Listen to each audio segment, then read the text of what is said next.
Hi, this is Dr. Eric Fields, a psychologist specializing in gambling addiction.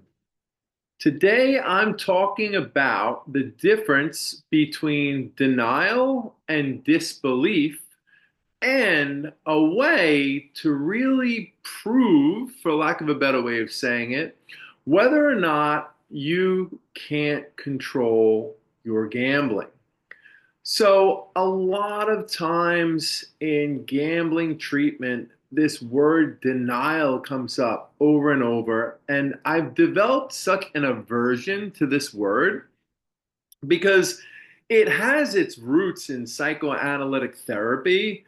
And basically, it has a connotation that when you're in denial, there is some kind of defensive maneuvering going on so that there is a truth that you know that you don't want to admit to yourself and especially not to others, right? So at a deep level of awareness, you know, let's say you have this gambling addiction, but you just won't allow yourself to acknowledge that.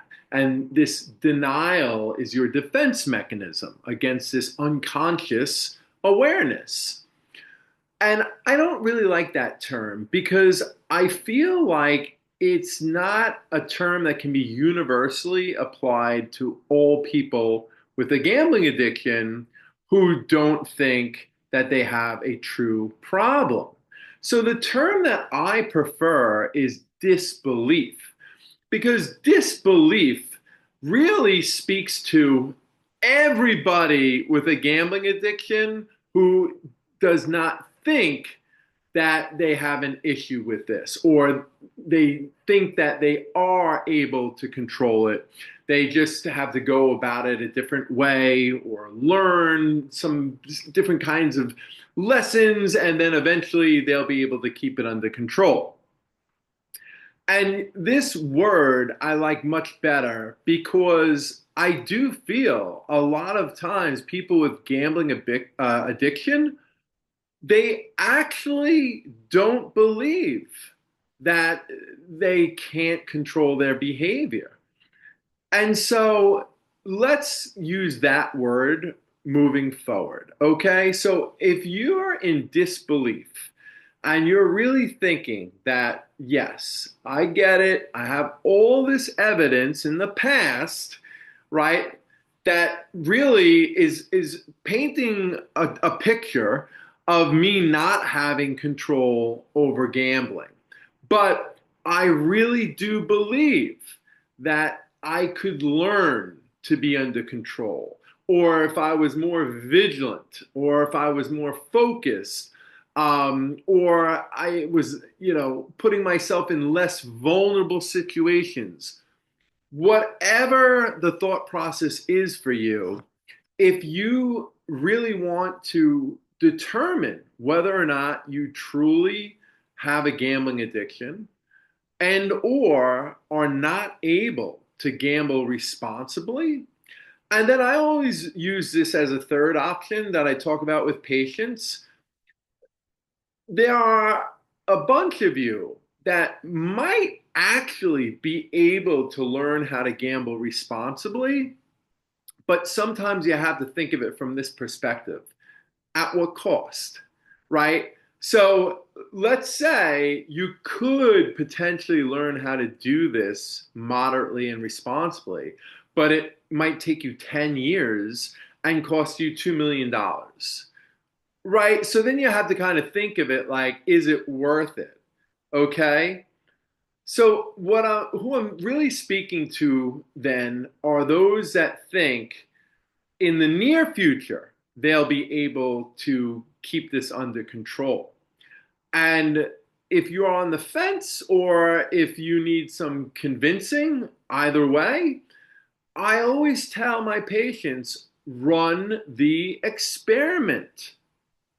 Running the experiment is a great strategy because the way I look at it is it's a win win situation, right?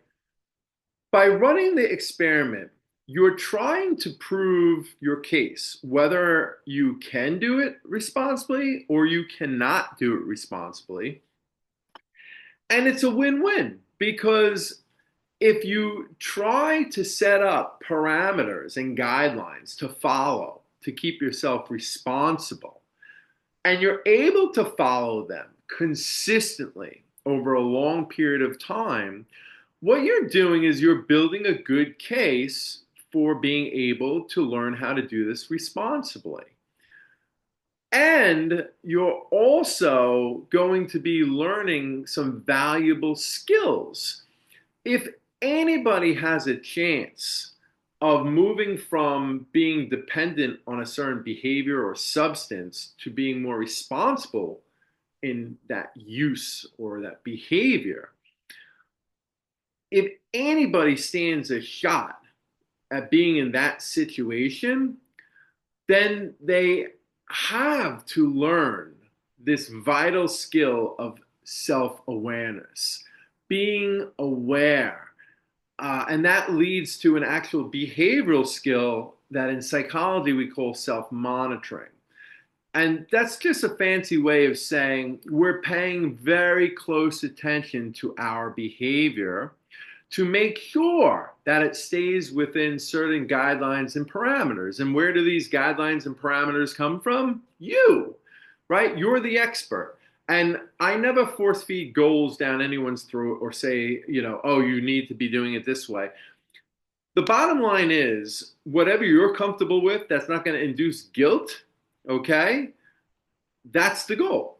And so, whatever you're comfortable with, if you're comfortable losing $1,000 a week and it doesn't put you in a financial bind or cause relationship issues or set you back in any way, and you're not feeling guilty or depressed and anxious about it, that's fine as far as I'm concerned, right?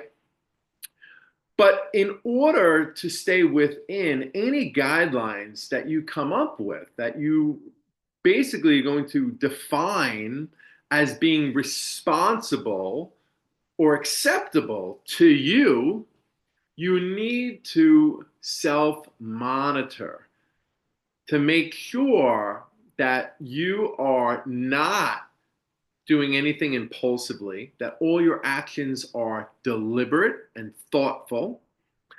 And that's not to say it's perfect, that, maybe you might put a little bit more money on a bet than you wanted to, or maybe there's a little chasing.